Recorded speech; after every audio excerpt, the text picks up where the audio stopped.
And what if the Iraqi military can't take back Tikrit from ISIS? Is that a sign and a very bad one? Well, General Bob Scales is here. But first, there's more breaking news. Now it is Boko Haram. They just released a new video showing prisoner beheadings. Now, that video is eerily similar to ISIS videos. So are the two vicious terror groups now officially working together? Fox News Chief Intelligence Correspondent Catherine Herridge joins us. Catherine. Well, when you look at this new Boko Haram video, it really looks a lot like the propaganda we've seen coming out of Iraq and Syria. It has that same slick quality and some of the same sound effects, like the beating heart and the heavy breathing just prior to the execution.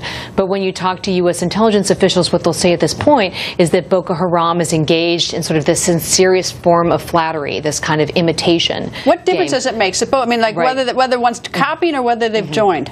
Well, the key difference is whether there is what intelligence officials would call tactical coordination, which is a fancy way of saying that they're talking to each other and they're trying to synchronize their activities.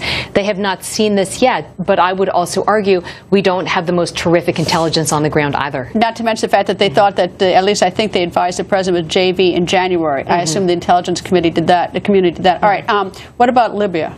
The big headline with Libya, based on our reporting, is that at least a dozen ISIS members from Iraq and Syria have, at least in the short term, relocated to Libya. And Libya has really become a safe haven or base of support for ISIS in Iraq and Syria. So these training camps for IS fighters, and then also this sort of recruit pipeline into that country. And that's important because when you look at other videos coming out of eastern Libya, Benghazi, Sirte, as well as Misrata, what you see is that there are half a dozen groups there now operating as a safe haven. And one of our contacts said that if there's another 9/11, you can probably bet it's going to be hatched out of Libya itself. Anyway, Catherine, thank you. You're welcome.